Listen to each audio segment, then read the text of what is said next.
तो हेलो दोस्तों, आज हम लोग अरिस्टोटल के बारे में पढ़ेंगे। तो अरिस्टोटल प्लेटो का शिष्य था, प्लेटो का शिष्य था और सिकंदर महान का ये गुरु था। तो चलिए इसमें देखते हैं प्लेटो के बारे में। एज अ थिंकर बहुत कुछ पढ़ने को है, तो इसमें स्टार्ट करते हैं। सबसे पहले ये जानने की जरूरत है कि प्लेटो एथेंस का निवासी नहीं था, एथेंस का मूल निवासी नहीं था। ये स्टागिरा में एक शाही चिकित्सक के यहाँ पैदा हुआ था। तो एक प्रकार से ये इसके जो पिताजी थे वो शाही चिकित्सक थे, और आगे चल के हम देखते हैं कि ये जो इनके पिता का चिकित्सक होना इनके जीवन में बहुत महत्वपूर्ण भूमिका निभाता है। और इसकी जो एक मेथोडोलॉजी है, आगमनात्मक पद्धति, जिसे हम लोग इंडक्टिव मेथड कहते हैं, उसमें इसके पिता का चिकित्सक होना और चीज़ों को एक प्रकार से ऑब्जर्वेशन के माध्यम से सीखना, ये इसके लिए बहुत महत्वपूर्ण साबित हुआ। प्लेटो का शिष्य था बेसिकली अरस्तु, और सिकंदर महान का ये गुरु था। और सिकंदर ने एथेंस पर नियंत्रण स्थापित कर लिया था। हमने देखा था कि एक समय ऐसा आया कि सिकंदर ने एथेंस पर कब्जा कर लिया था, और इस चीज़ को लेकर जो एथेंस वासी थे वो सिकंदर से नाराज हो गए थे।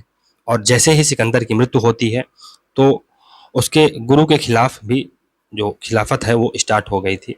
तो बेसिकली जैसे ही सिकंदर की मृत्यु होती है तो उसका जो शासन था वो कमज़ोर होने लगा, और सिकंदर से संबंधित जितने भी लोग थे उन पर जनता ने एक प्रकार से कड़ा रुख इख्तियार करना स्टार्ट कर दिया, जिसमें अरस्तु भी एक महत्वपूर्ण व्यक्ति थे। लेकिन अरस्तु ने यह कहते हुए एथेंस को छोड़ दिया कि मैं एथेंस वासियों को दर्शन के खिलाफ दूसरा अपराध नहीं करने दूंगा। तो पहला अपराध कौन था ये जानने की जरूरत है। तो पहला अपराध वही था जब सुकरात को जहर का प्याला दे दिया गया था। अब सुकरात चूंकि फर्स्ट फिलोसफर हैं, फादर ऑफ मेडिकल फिलॉसफी हैं, और उन्होंने भागने की बजाय मृत्यु का वर्ण किया और एक प्रकार से father of ethics, father of medical philosophy कहलाए। लेकिन अरस्तु यहाँ पर थोड़ा सा प्रैक्टिकल थिंकर है, आगे चल के हम देखेंगे। तो उसने थोड़ा सा प्रैक्टिकलिटी दिखाते हुए ये कहा कि मैं एथेंस वासियों को दर्शन के खिलाफ दूसरा अपराध नहीं करने दूंगा, और वो वहाँ से बच के भाग निकलता है। हालांकि भागने के क्रम में ये बहुत ज़्यादा जीवित नहीं रहता है, साल डेढ़ साल और जीवित रहता है, और इसकी कोई नामचीन मृत्यु नहीं हुई थी, इन द सेंस कि ये बहुत ज़्यादा गौरवपूर्ण मृत्यु नहीं हुई थी। ऐसे गुमनामी के अंधेरे में इसकी मृत्यु आगे चल के हो जाती। तो अरस्तु को बेसिकली सभी जानकारियों का गुरु कहा जाता है। क्यों? क्योंकि अरस्तु को बहुत सारी चीज़ों का नॉलेज था। अरस्तु को संविधान का नॉलेज था, अरस्तु को बॉटनी का नॉलेज था, अरस्तु को तुलनात्मक राजनीति का नॉलेज था। तो जो इसका स्पेक्ट्रम था नॉलेज का वो बहुत ज़्यादा था। हम देखते हैं कि अरस्तु को बॉटनी का भी पिता, जूलॉजी का भी पिता कहा जाता है, कंपैरेटिव पॉलिटिक्स का भी पिता कहा जाता है, पॉलिटिकल साइंस का भी पिता कहा जाता है। तो इसका जो एक प्रकार से क्षेत्र था जिस पर इसने काम किया या जिस पर इसने पुस्तकें लिखी, उस पर वो बहुत काफ़ी विस्तृत था, इसलिए इसे सभी जानकारियों का गुरु कहा जाता है। फिर ये प्रथम राजनीतिक वैज्ञानिक है। प्रथम राजनीतिक वैज्ञानिक क्यों है? क्योंकि अरस्तु वो पहला थिंकर है जिसने प्लेटो के बाद जो राजनीतिक दर्शन है जहाँ पर हम क्या होना चाहिए का एक प्रकार से अध्ययन करते हैं, से इसको राजनीति को मुक्त करता है और इसे व्यवहारवादी या प्रैक्टिकल पॉलिटिक्स की तरफ बढ़ता है, और दर्शन से मुक्त करने का काम किया है राजनीति को। इसने राजनीति को एक स्वायत्त विषय के रूप में, स्टेट क्राफ्ट के रूप में या प्रैक्टिकलिटी के रूप में इसको एक प्रकार से दर्जा दिया। इसलिए हम कह सकते हैं कि ये प्रथम राजनीतिक वैज्ञानिक है। क्यों? क्योंकि इसने पॉलिटिक्स को एथिक्स से या पॉलिटिक्स को फिलॉसफी से अलग करने का काम किया था, इसलिए इसे प्रथम राजनीतिक वैज्ञानिक कहते हैं।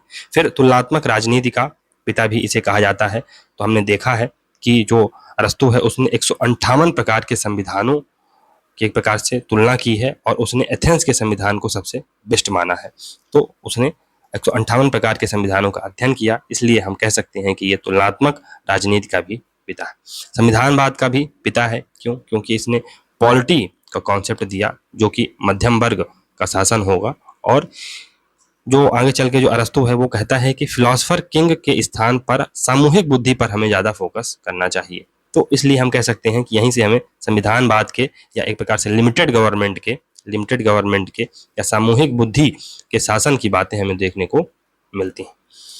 नागरिक समाज के आधुनिक विचारक के रूप में भी एक प्रकार से जो आधुनिक विचार हैं उसके जन्मदाता कौन है?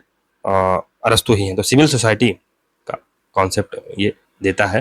और जो आधुनिक विचार हैं सिविल सोसाइटी के, सिविल सोसाइटी बेसिकली क्या होती है, अगर क्रूड फॉर्म में देखा जाए तो एनजीओ वगैरह जो है ना, सोशल मूवमेंट वगैरह जो होते हैं, ये एक प्रकार से सिविल सोसाइटी का काम करते हैं। तो इसका भी जो आधुनिक विचार है सिविल सोसाइटी के, इसका भी जन्मदाता किसे माना जाता है, एक प्रकार से अरस्तु को ही माना जाता है। अरस्तु ने राजनीति विज्ञान को मास्टर साइंस कहा है, मास्टर साइंस। क्यों? क्योंकि राजनीति से ही सारे विषय जुड़े हुए हैं। राजनीति ही, क्योंकि राज्य ही सभी चीजों का आधार है। राज्य ही आधार है अर्थव्यवस्था का, राज्य ही आधार है समाज का, राज्य ही आधार है सोशलॉजी, मतलब हर चीज का आधार क्या है, राज्य है। चूंकि पॉलिटिकल साइंस अध्ययन किसका करता है, राज्य का करता है, तो इसलिए ये क्या है, मास्टर साइंस है। और अरस्तु इसे राजनीति विज्ञान को मास्टर साइंस कहता है। चलिए अब आगे देखते हैं, इसमें आगे बढ़ते हैं। तो जो प्लेटो की शिक्षण संस्था थी उसका नाम क्या था, एकेडमी। एकेडमी ये प्लेटो की शिक्षण संस्था थी, जबकि जो अरस्तु है इसने लाइसियम नाम से एक शिक्षण संस्था खोली थी। और जो लाइसियम है या जो प्लेटो है उसे भ्रमणशील दार्शनिक भी कहा जाता है। ऐसा क्यों, भ्रमणशील दार्शनिक का विद्यालय लाइसियम को कहा जाता है, क्यों? क्योंकि जो अरस्तु था वो अपने शिष्यों को भ्रमण करते हुए चलते फिरते पढ़ाया करता था, है ना। उसकी एक मेथोडोलॉजी थी, वो बेसिकली चलता जाता था, उनसे डिस्कशन करता जाता था और उनको इस प्रकार से भ्रमण करते हुए समझाया करता था। तो इसलिए इसे भ्रमणशील दार्शनिक का विद्यालय भी कहा जाता है। फिर है, लाइसियम में पढ़ाए जाने वाले केंद्रीय विषय प्राणी शास्त्र एवं इतिहास थे। तो इसमें प्राणी शास्त्र, एक प्रकार से जूलॉजी और हिस्ट्री की शिक्षा इसमें दी जाती थी, हिस्ट्री की शिक्षा दी जाती थी। जो लाइसियम इसने अपनी जो शिक्षा संस्था खोली थी उसका जो हेड था या अध्यक्ष किसको बनाया इसने, तो अपने फ्रेंड एक्सनोक्रेटिस को बनाया था। बेसिकली जब प्लेटो की मृत्यु हो गई तो उसका सबसे जो एक प्रकार से मोस्ट इम्पॉर्टेंट या मोस्ट डिजर्विंग जो वारिस था उसका अध्यक्ष बनने का एकेडमी का कौन था, अरस्तु था। लेकिन अरस्तु को ना बनाकर प्लेटो के किसी भतीजे वगैरह को इसका अध्यक्ष बना दिया गया था। तो चूंकि वो उससे थोड़ा सा नाराज हो गया और फिर आगे चल के वो हम देखते हैं कि जो सिकंदर महान है उसकी शिक्षा दीक्षा का काम संभालने चला गया। तो वहां से जब वो लौट के आया तो उसने कहा कि अब मेरा जो काम है अधूरा है, तो मैं अब क्या करूंगा, लाइसियम की स्थापना करूंगा या अपनी शिक्षण संस्था स्वयं बनाऊंगा। हालांकि वो इसका अब भी अध्यक्ष नहीं बनता है ना। एक्सनोक्रेटिस जो उसका मित्र था उसे इसका अध्यक्ष बना देता है। अरस्तु की जो 3 पुस्तकें हैं वो तीनों पुस्तकें राजनीति से संबंधित हैं, है ना। इनका जो संबंध है राजनीति से है, पॉलिटिक्स से है। इसमें कहीं ना कहीं पॉलिटिक्स के बारे में, राजनीति के बारे में, शासन संचालन के बारे में चर्चा की गई है, तो ये याद रखिएगा। पॉलिटिक्स, तो पहली पुस्तक है इसकी द पॉलिटिक्स।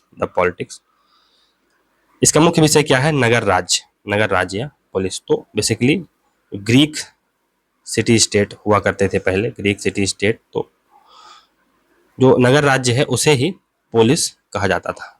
तो अगर मान लो आज के ज़माने में जैसे भारत में राज्य हो गया या भारत का राज्य हो गया, है ना, इंडिया एज स्टेट, या भारत के जो मध्य प्रदेश, उत्तर प्रदेश, ये जैसे स्टेट हुए, बेसिकली वो उनको नगर राज्य कहा करता था। एक बेसिकली इनका संदर्भ एक देश ही से हुआ करता था, क्योंकि छोटी छोटी नगर राज्यों में पूरा जो यूरोप था वो बटा हुआ था उस समय। तो जो नगर राज्य थे उनको क्या कहा जाता था, पोलिस कहा जाता था। इसकी दूसरी जो पुस्तक थी द कॉन्स्टिट्यूशन, तो इसमें इसने 158 प्रकार के संविधानों का तुलनात्मक अध्ययन किया है। 158 प्रकार के संविधानों का तुलनात्मक अध्ययन किया है।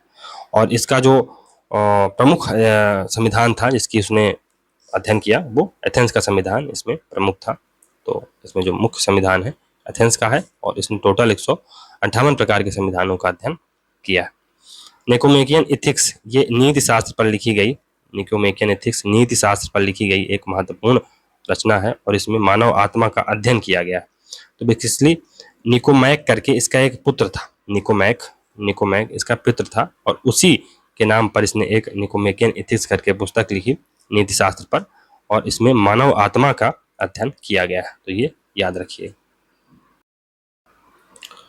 तो नेक्स्ट है, अरस्तु ने पॉलिटिक्स में राज्य के संगठन व राजनीतिक तरीकों का विश्लेषण किया। अरस्तु ने पॉलिटिक्स में राजनीति के संगठन व राजनीतिक तरीकों का विश्लेषण किया है, किस प्रकार से राज्य का संगठन होना चाहिए और कौन कौन से राजनीतिक तरीके हैं। बेसिकली वही स्टेट क्राफ्ट की ये बात यहाँ पर करता है। निकोमेकियन इथिक्स में इस विश्लेषण से संबंधित नैतिक पूर्व धारणाएं हैं, इसमें दुनिया का प्रयोजनवादी टेलियोलॉजिकल विश्लेषण किया गया है। तो बेसिकली जो अरस्तु है ये कहता है कि हर व्यक्ति वस्तु का कोई न कोई अस्तित्व होता है और उस अस्तित्व या एक प्रकार से गोल होता है, हर वस्तु या व्यक्ति का कोई एक निश्चित गोल होता है और वो वस्तु या व्यक्ति उस गोल को, जो उसका अल्टीमेट कोई गोल है, उसको अचीव करने के लिए वो हमेशा गति में रहती है और ये गति तब रुक जाती है जब कोई व्यक्ति या वस्तु अपना अल्टीमेट गोल अचीव कर लेती है। तो यही है इसमें, है ना। तो क्या कहता है कि हर व्यक्ति या वस्तु का कोई ना कोई एक अल्टीमेट गोल होता है। इसे हम दुनिया का प्रयोजनवादी दृष्टिकोण या प्रयोजनवादी विश्लेषण कह सकते हैं। तो क्या कहता है कि ब्रह्मांड की प्रत्येक वस्तु का एक कोई ना कोई टिलोज होता है, अंतिम साध्य होता है, कोई प्रयोजन होता है जहां तक वह पहुंचना चाहती है। जैसे मानव की जो मानव है या मानव आत्मा है, उसका अल्टीमेट गोल क्या होता है? तो उसका जो अल्टीमेट गोल होता है हैप्पीनेस, वो खुशी प्राप्त करना चाहता है। और खुशी कौन सी? भौतिक सुख सुविधाओं वाली खुशी नहीं, जिसकी बात कौन करता है? प्लेटो करता है कि हमें वर्ड ऑफ गॉड का या रियल हैप्पीनेस होनी चाहिए। रियल हैप्पीनेस कब आएगी? जब हम लोग ऐसी चीज़ों का बारे में जानेंगे या ऐसी चीज़ों का अध्ययन करेंगे जो अपने आप में परमानेंट है। तो वो रियल नॉलेज की बात करता है। जब रियल नॉलेज होगा, जब रियल हैप्पीनेस आएगी, तो हमें ऐसी चीज़ों का ज्ञान होगा जो हमेशा अपने आप में परमानेंट रहती हैं। और एक प्रकार से यह कहता है कि यह यूडोनी जो हैप्पीनेस है, खुशी है, ये जो यूडीमोनिया खुशी से बढ़कर है। इसका अर्थ क्या है? सद्गुण। सद्गुण से इसका अर्थ पर लिया जाता है। यूडीमोनिया ये खुशी से बढ़ के है यूडीमोनिया। और इसका जो अर्थ क्या है? बेसिकली आप वर्चू डेवलप कीजिए, सद्गुण डेवलप कीजिए। और एक प्रकार से सद्गुण डेवलप करके आप तर्कसंगत नैतिक जीवन का अगर आप वर्णन करते हैं, सद्गुण डेवलप करते हैं आप और तर्कसंगत नैतिक जीवन का जीते हैं या उसका वर्णन करते हैं, तो यही है यूडीमोनिया या अल्टीमेट गोल। वर्चू दो प्रकार की होती है। अरस्तु वर्चू के दो प्रकार बताता है। बेसिकली एक तो सोफिया होता है। सोफिया ये बौद्धिक या सैद्धांतिक विवेक होता है। जो हमारा बौद्धिक ज्ञान, सैद्धांतिक थ्योरेटिकल जो नॉलेज होता है, उसे ये सोफिया कहता है। टेक्निकल वर्ड है, इसको याद रखिएगा। सोफिया को ये क्या कहता है? सैद्धांतिक नॉलेज कहता है या थ्योरेटिकल नॉलेज कहता है, बौद्धिक नॉलेज कहता है सोफिया को। फ्रोनेसिस तो ये व्यवहारवादी नॉलेज है। फ्रोनेसिस ये व्यवहारवादी प्रैक्टिकल नॉलेज है। तो अगर एक प्रकार से बौद्धिक या सैद्धांतिक नॉलेज देखा जाए तो जो प्लेटो का फिलोसफर किंग है, ये क्या होगा? ये बौद्धिक या सैद्धांतिक विवेक होगा। केवल आप बौद्धिक रूप से सोच रहे हैं और केवल कल्पनाएं कर रहे हैं। लेकिन व्यवहारवादी जो पॉलिटी का कॉन्सेप्ट है किसका? एक प्रकार से अरस्तु का, वो क्या होगा? व्यवहारवादी या व्यवहारिक ज्ञान होगा, है ना, विवेकपूर्ण ज्ञान होगा ये। अब अरस्तु की कुछ अन्य पुस्तकें हैं, जिसमें चौथी है द आर्ट ऑफ रिटोरिक। इसमें अलंकार शास्त्र या एक प्रकार से भाषण कला, वाक्पटुता के बारे में बताया गया है। अलंकार शास्त्र है, आर्ट ऑफ रिटोरिक, किस प्रकार से भाषण कला या हमें अपनी भाषा में पारंगत होना है, इस बारे में चर्चा की गई है। फिर है यूडीमेनियन एथिक्स ऑन द सोल, इस पर बेसिकली इसका सोल पर ये लिखी गई पुस्तक है यूडीमेनियन एथिक्स। इसमें आत्मा की अमरता का विवेचन किया गया है। आत्मा की अमरता का विवेचन किया गया है यूडीमेनियन एथिक्स या ऑन द सोल में। फिर है ऑन द पाइथागोरियंस, एक और इसकी पुस्तक है ऑन द पाइथागोरियंस। चलिए अब नेक्स्ट इसमें देखते हैं। तो नेक्स्ट है दोस्तों पॉलिटिक्स। तो पॉलिटिक्स जो पुस्तक है उसको 8 भागों में विभाजित किया गया। पॉलिटिक्स जो पुस्तक है उसको 8 भागों में विभाजित किया गया है। और बार्कर एक थिंकर है, बार्कर, इसने विषय की दृष्टि से या सुविधा की दृष्टि से इसे 3 खंडों में बांटा है। बेसिकली जो पॉलिटिक्स है उसके 8 भाग हैं, लेकिन बार्कर एक थिंकर है, वो इसको 3 भागों में या 3 खंडों में सुविधा की दृष्टि से बांट देता है कि जो रीडर्स हैं उनको आसानी हो पढ़ने में। तो पहले खंड में ये पहली, दूसरी व तीसरी पुस्तकों को रख देता है। तो पहली, दूसरी और तीसरी पुस्तकों को रख के ये एक खंड बना देता है ना। तो जो पहली पुस्तक है उसमें राज्य की प्रकृति, राज्य के उद्गम व आंतरिक संगठन तथा दास प्रथा का वर्णन मिलता है। पहली पुस्तक में राज्य की प्रकृति कैसी होनी चाहिए, वो डेमोक्रेटिक होगा, वो टायरेंट होगा, या वो मोनार्किकल होगा, या पॉलिटी होगी, है ना, इस पर चर्चा की गई है। राज्य का उद्गम कैसे हुआ है, राज्य कृत्रिम है जैसा कि सोफिस्ट बोल रहे थे, या राज्य एक प्रकार से नेचुरल है जैसा कि प्लेटो बोल के गया है। तो उसके बारे में राज्य का उद्गम कैसे हुआ है इस पर चर्चा की गई है। साथ ही साथ आंतरिक संगठन कैसे हो राज्य का, उस पर भी चर्चा की गई है, और दास प्रथा का वर्णन किया गया। तो बेसिकली जब प्लेटो ना सिकंदर का राज्य छोड़ के जाने लगा, तो सिकंदर ने कहा, गुरुजी गुरुदक्षिणा में क्या लोगे? तो अरस्तु ने कहा, गुरु दक्षिणा में कुछ मत दो, आप हमको दास दे दो। तो वो बहुत सारे दास लाता है, और दासों का उपयोग वो किस काम में करता है? फैक्ट इकट्ठा करने के लिए। तो बेसिकली जो प्लेटो है वो दासों का उपयोग फैक्ट इकट्ठा करने के लिए, जानकारियां इकट्ठा करने के लिए करता था। तो एक प्रकार से यूटिलिटेरियन पर्सपेक्टिव रखता था दासों के प्रति। आगे चल के हम देखेंगे कि इसी कारण से ये दास प्रथा के बारे में पॉजिटिवली रिस्पॉन्ड करता है। फिर नेक्स्ट है प्लेटो की दूसरी पुस्तक। तो इस पुस्तक में अरस्तु ने, सॉरी अगर हमने प्लेटो कह दिया हो तो उसको एरिस्टोटल मानिएगा। इस पुस्तक में एरिस्टोटल ने प्लेटो जैसे विचारकों द्वारा प्रतिपादित आदर्श राज्य व स्पार्टा, क्रीत, कार्थेज आदि तत्कालीन राज्यों की समीक्षा की है। और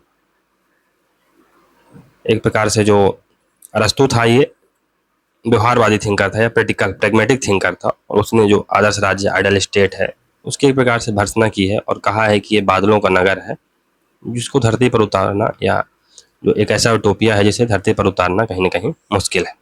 ये याद रखिएगा। तीसरी पुस्तक में इसने राज्यों का वर्गीकरण, नागरिकता व न्याय के स्वरूप का विवेचन किया है। पहली पुस्तक में राज्य की प्रकृति, राज्य के उद्गम, आंतरिक संगठन, दास प्रथा का वर्णन मिल रहा है। दूसरे में प्लेटो जैसे विचारकों की एक प्रकार से समीक्षा की गई है। तीसरे में राज्यों का वर्गीकरण, नागरिकता व न्याय के स्वरूप का विवेचन किया गया। फिर है दूसरा खंड, इसमें चौथी, पांचवी और छठी पुस्तक को लिया गया है। चौथी, पांचवी व छठी पुस्तक को लिया गया।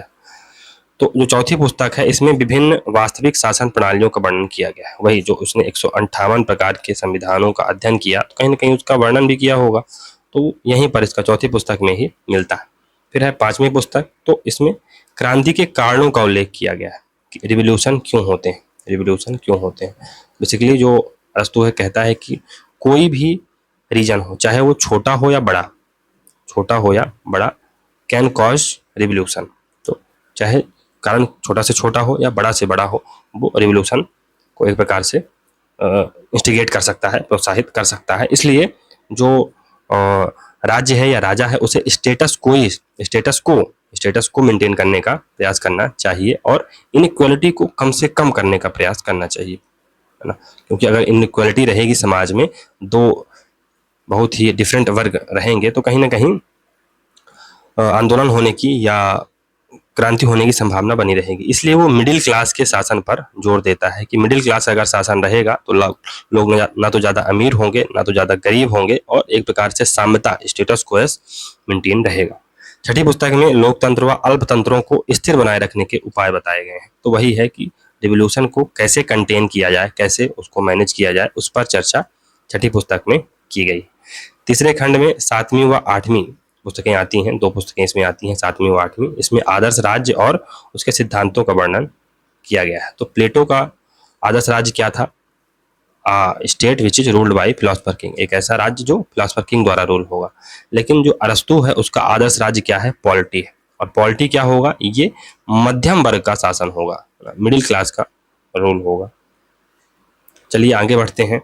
तो पॉलिटिक्स में अरस्तु ने सर्वोच्च सत्ता को जनता के हाथों में माना है। तो इस प्रकार जो सामूहिक निर्णय पद्धति है या सामूहिक निर्णय है, उसको ये फिलोसफर किंग के निर्णय से या एक व्यक्ति के निर्णय से ज़्यादा महत्वपूर्ण मानता है। तो उसका मानना है कि पीपल इन कंसर्ट या people in good numbers can come into good conclusion या can make better policies than a philosopher king making alone something. तो अगर कोई एक व्यक्ति अपने से नियम कानून बना रहा है तो वो कहीं ना कहीं निरंकुश हो जाएगा, एक प्रकार से वो उस प्रकार से शासन या संचालन नहीं कर पाएगा, कानून नहीं बना पाएगा जो एक समूह है ना। क्योंकि समूह जैसे मान लो 50 साल के 5 व्यक्तियों का समूह है, तो उसमें आपको 5 गुणे 5 करेंगे आप तो कितना हो जाएगा? 250 सालों की आपको बुद्धिमत्ता मिल जाएगी, है ना।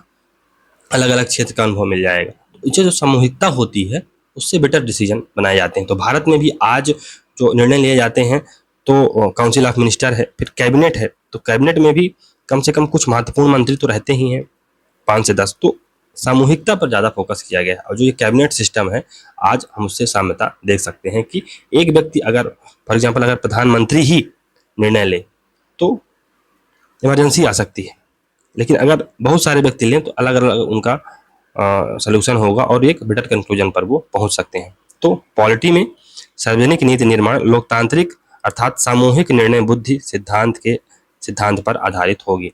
तो बेसिकली पॉलिटी में क्या होगा कि जब निर्णय किया जाएगा, जैसे मान लो कैबिनेट में कोई प्रस्ताव आया, उसको पारित करना है, तो जब निर्णय किया जाएगा तो कैबिनेट के 5 से 10 जो लोग होंगे वो इस पर अपने विचार व्यक्त करेंगे और सामूहिकता से निर्णय लिया जाएगा। लेकिन एक बार निर्णय ले लिया गया तो उसका क्रियान्वयन कौन करेंगे? विशेषज्ञ लोग, एक्सपर्ट लोग करेंगे। तो या तो ब्यूरोक्रेसी को दे दिया जाएगा या एक चीफ एग्जीक्यूटिव प्रधानमंत्री के माध्यम से चीजों को नीचे प्रवाहित किया जाएगा। तो यही है कि जो कानून बनाए जाएंगे, तो ऐसे आप देख लो संसद है, तो संसद जब कानून बनाती है, संसद को अगर व्यक्तियों का समूह देख लो तो सामूहिक रूप से निर्णय लिए जाते हैं। लेकिन एक बार जब कानून बन गया तो उसका जो क्रियान्वयन है कौन करता है? एक्सपर्ट या ब्यूरोक्रेसी करती है। तो वहां पर बहुत सारे लोग नहीं रहते, एक व्यक्ति फिर करने लगता है। तो नियम भले ही सामूहिक तरीके से बनाए गए, लेकिन उनका क्रियान्वयन एक्सपर्ट को दे दिया जाएगा या ब्यूरोक्रेसी को वर्तमान समय में अगर आप उसका समझें तो दिया जा सकता है। फिर है प्रोफेसर सेवाइन, इनकी पुस्तक है हिस्ट्री ऑफ पॉलिटिकल थ्योरी। ये 1937 में इनकी पुस्तक आती है, हिस्ट्री ऑफ पॉलिटिकल थ्योरी। उसमें ये लिखते हैं कि अरस्तु आदर्श राज्य पर पुस्तक नहीं लिखता, बल्कि राज्य के आदर्शों पर पुस्तक लिखता है। तो प्लेटो क्या कर रहा था? प्लेटो आदर्श राज्य पर पुस्तक लिखता है, आइडियल स्टेट पर पुस्तक लिखता है। लेकिन जो अरस्तु है वो क्या कर रहा है? राज्य के आदर्शों पर, कि राज्य किस प्रकार से होना चाहिए, है ना, संगठन कैसा होना चाहिए, है ना, किन लोगों का शासन होना चाहिए, उन पर ये पुस्तक लिखता है, ना कि आदर्श राज्य पर पुस्तक लिखता है। ऐसा professor Sabine history of political theory 1937 में जो उनकी बुक आती है में बोलते हैं। अरस्तु ने प्लेटो के अमूल परिवर्तनवादी सुधारों, तो उसने रेडिकल चेंजों की वकालत की थी। किसने? प्लेटो ने। वो दार्शनिक राजा को लाता है, फिलोसोफर किंग को लाता है, जिसके आदेश ही कानून होंगे और उसके आदेशों को कोई अवहेलना भी नहीं कर पाएगा।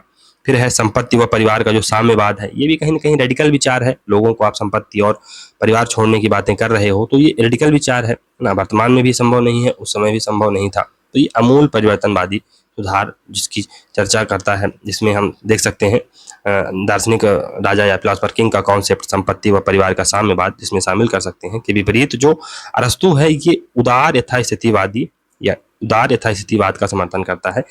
स्टेटस को का ये समर्थन करता है, स्टेटस को का समर्थन करता है कि इवन क्रांति को रोकने के लिए, है ना, मतलब समाज में इनइक्वालिटी ना हो और राजा को ऐसा एक प्रकार से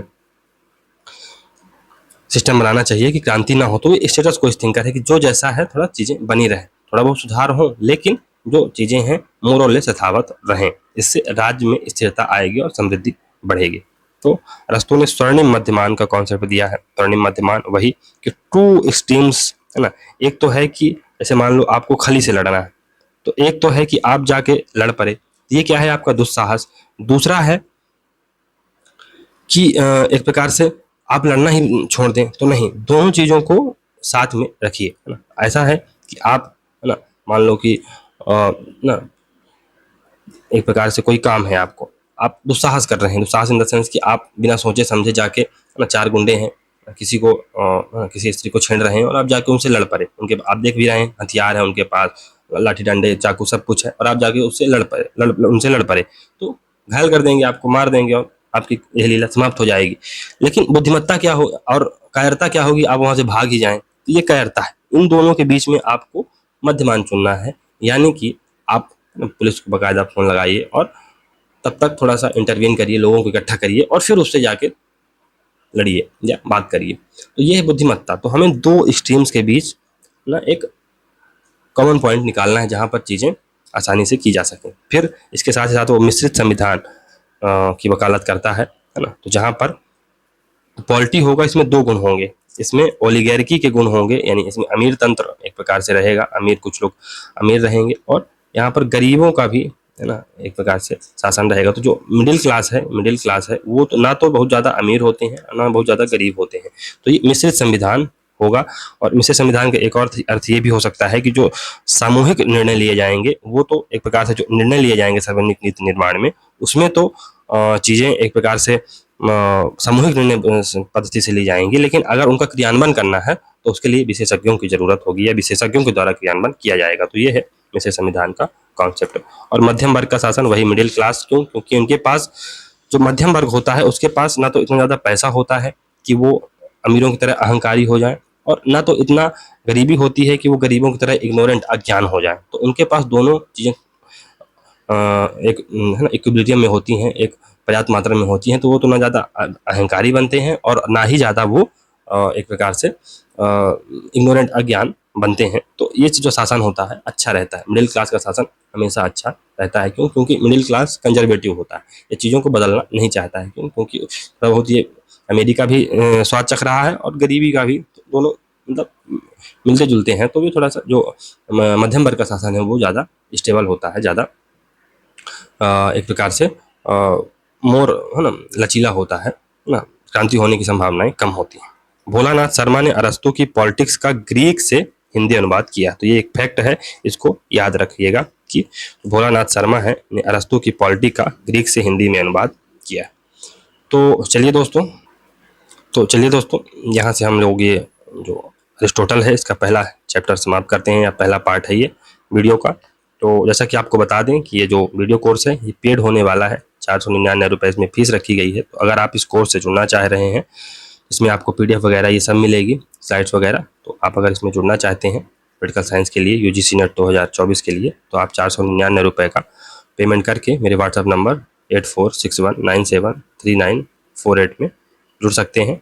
और इसमें कुछ लोग जुड़ भी गए हैं, तो ठीक है। अभी इसमें क्या है कि 8-10 लेक्चर आएंगे जो कि यूट्यूब पर पब्लिक होंगे। इसके बाद ये प्राइवेट मेंबर जो एक प्रकार से वीडियो हो जाएंगे, तो इसका एक्सेस आपको नहीं मिलेगा। तो अगर आपको एक्सेस बनाए रखना है और JRF निकालना है दिसंबर 2024 में, तो इसको आप सब्सक्राइब कर सकते हैं। कोर्स को बहुत ज़्यादा महंगी भी नहीं, इसमें एक स्टैंडर्ड बुक भी नहीं मिलती है, और मैं तो आपको वीडियो भी दे रहा हूँ, समझा भी रहा हूँ, प्लस एक प्रकार से है ना नोट्स वगैरह भी मिल रही हैं। और ये बिल्कुल कंसाइज नोट्स हैं, है ना। बेनीवाल सर को आप अगर जानते होंगे तो सर्च कर लीजिएगा, उनकी जो नोट्स हैं, प्लस जो राजेश मिश्रा सर की बुक है, तो इनको कंपाइल करके 2-3 बुकों को कंपाइल करके एक प्रकार से इसमें आपको कंटेंट दिया जा रहा है। तो कुछ भी चीज़ छूट नहीं रही है ना। इस कोर्स को करने के बाद आप पॉलिटी के या पॉलिटिकल साइंस के 90+ क्वेश्चन करने के काबिल हो जाएंगे, डायरेक्टली और इनडायरेक्टली। चलिए, होप कि आप लोग इस वीडियो से ज़्यादा से ज़्यादा जुड़ेंगे। मिलते हैं अगले वीडियो में, जहाँ पर हम लोग अरस्तू और प्लेटो की तुलना करेंगे। तो ठीक है, मिलते हैं अगले वीडियो में, तब तक के लिए goodbye. Thank you very much for discussion.